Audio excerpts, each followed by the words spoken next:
Assalamualaikum warahmatullahi wabarakatuh.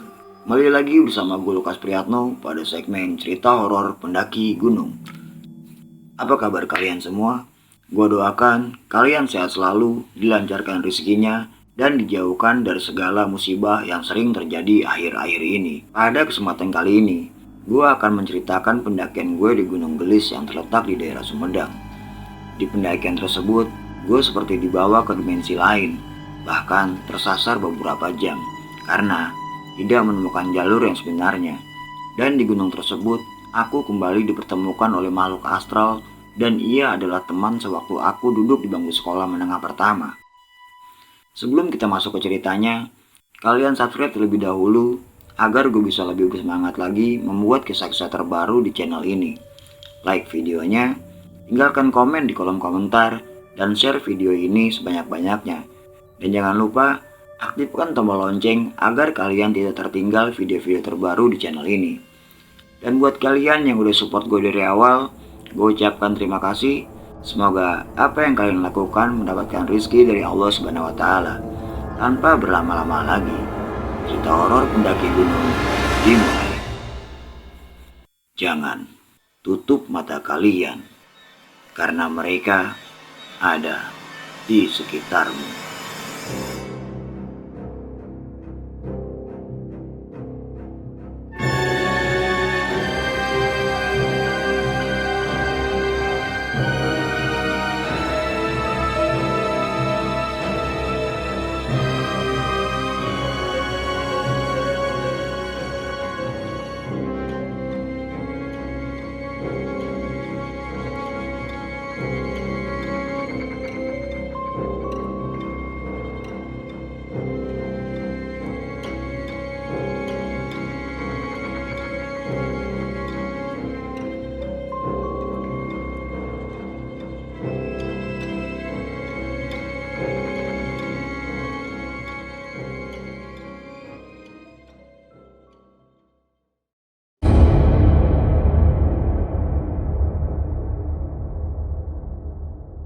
Semua persiapan mendaki telah selesai, dan aku berangkat Sabtu pagi tanggal 25 Juli 2020 bersama teman wanita yang bernama Felisa dari Terminal Bekasi.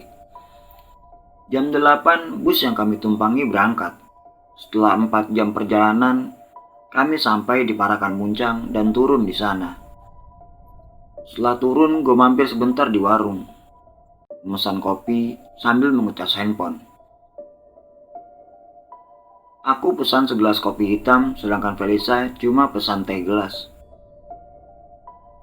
Aku coba menghidupkan handphoneku untuk menghubungi Mas Eko.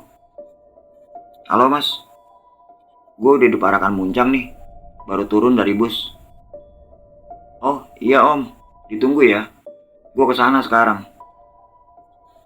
Tak lama kemudian, aku menunggu sekitar 15 menit.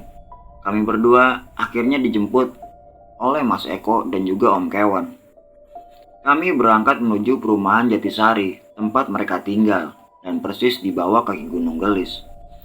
Sekitar 15 menit kemudian, sampailah kami di rumah Mas Eko, yang mana Mas Eko ini adalah teman SMP ku pada tahun 99-2000, tepatnya di kota Bekasi.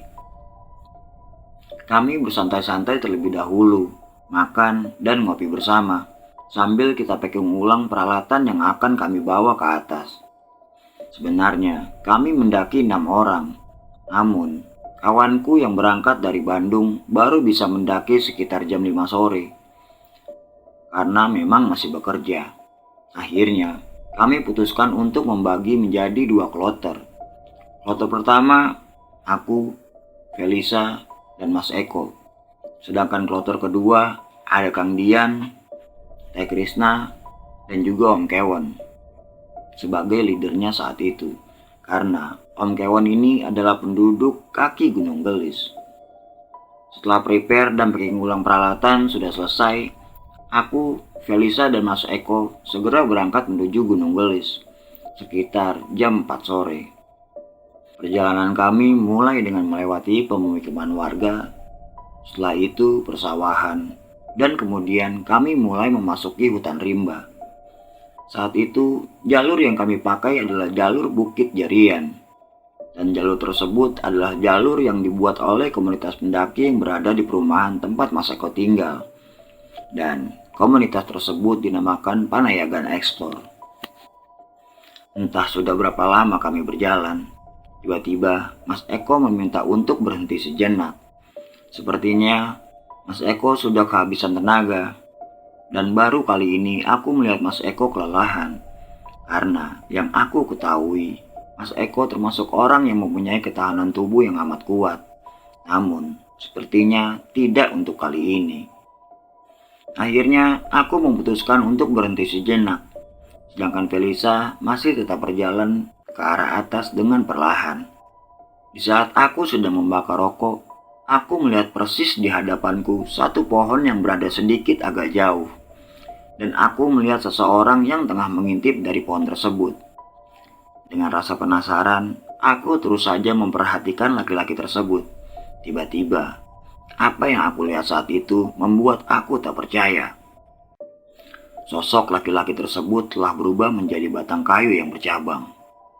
Melihat keanehan tersebut, aku mulai merasa tak tenang. Tiba-tiba saja, aku merasakan kepanikan di dalam pendakianku kala itu.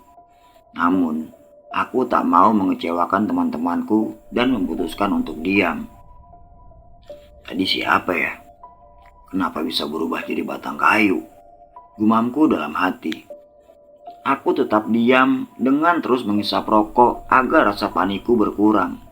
Kemudian, Mas Eko memberi kode untuk melanjutkan kembali perjalanan ini menuju pos 1. Kami bertiga berjalan dengan perlahan melewati vegetasi hutan bambu. Kemudian mulai terganti oleh pohon-pohon pinus sejauh mata memandang.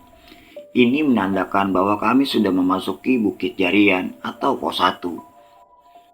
Kami melipir sedikit ke arah kanan dari jalur untuk beristirahat. Aku mengeluarkan kopi dan beberapa cemilan. Mas Eko sibuk dengan memanaskan air panas untuk membuat kopi. Kami berbincang-bincang mengenai jalur yang akan kami lalui setelah ini. Karena jalur sebenarnya di Gunung Gelis adalah setelah melewati pohon pinus. Dan trek akan berubah oleh jalur batu serta akar dengan menanjak sampai ke atas puncak. Sedang asik-asiknya kami berbincang, tiba-tiba, di sini banyak pemukiman warga ya? Kok gue denger suara orang sih? Ungkap Feli memotong perbincangan kami berdua. Enggak, Fel. Di sini udah hutan pinus semua dan nggak ada lagi rumah warga, jawab Mas Eko. Udah, jangan dibahas lagi.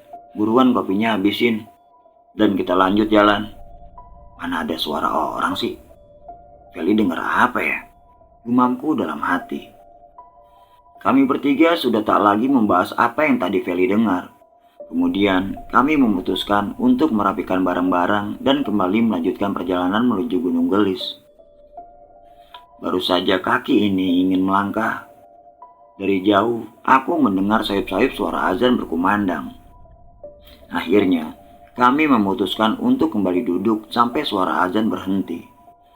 Sekitar 10 menit kemudian, kami memutuskan untuk kembali melanjutkan perjalanan. Kas, senter keluarin. Takutnya kita terjebak gelap di jalur batu, ungkap Mas Eko. Akhirnya, aku mengeluarkan 2 senter dan 1 headlamp. Kali ini, aku memimpin paling depan. Felisa berada di belakangku, dan Mas Eko berada paling belakang. Saat itu, kami memasuki jalur hutan duri, dan persis di sebelah kanan kami adalah sebuah jurang yang amat dalam. Kami berjalan dengan sangat hati-hati.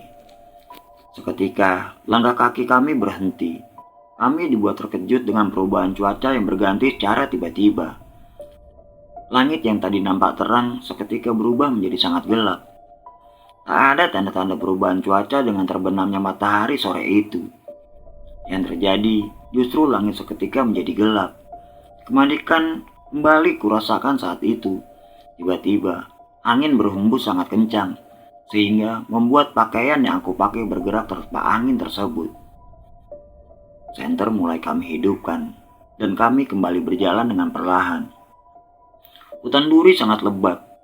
dan jalur sedikit tertutup oleh ilalang liar yang tumbuh di jalur pendakian. Mungkin karena jalur ini bukanlah jalur resmi Gunung Gelis, maka jarang sekali pendaki yang melewati jalur tersebut, sehingga tumbuhan liar menutupi jalur saat itu. "Mas, golok keluarin, jalur kita ketutup nih," teriakku dari arah depan. "Ya, gak kebawa om, adanya pisau," jawab Mas Eko. Akhirnya, aku memutuskan untuk kembali berjalan dan terfokus pada jalur yang telah tertutup oleh ilalang. Kurasakan angin bertiup semakin kencang, dan kami kembali bertemu pohon pinus di sebelah kanan dari jalur yang sedang kami lalui. Aku kembali merasakan ada sesuatu yang aneh malam itu. Pohon pinus bergerak tertiup angin, namun aku tidak mendengar apa-apa. Aku merasa sedang berada di ruangan kedap udara. Benar-benar tidak masuk akal menurutku. Karena apabila pohon pinus tertiup oleh angin, ia akan mengeluarkan suara seperti hujan. Tapi aku benar-benar tidak mendengar apapun dan hanya melihat pohon-pohon di sekelilingku bergerak tertiup angin. Kami terus berjalan dengan semua keanehan yang terjadi malam itu. Tidak berhenti sampai di situ. Kini, di depan sana, aku melihat jalur bercabang. 2 minggu sebelum pendakian ini terjadi, aku sudah pernah mendaki di gunung ini dan melewati jalur yang sama. Tapi, aku tidak bertemu jalur yang bercabang. Lalu, mengapa aku melihat banyak jalur di hutan ini? Mana jalur yang sebenarnya? Gumamku dalam hati.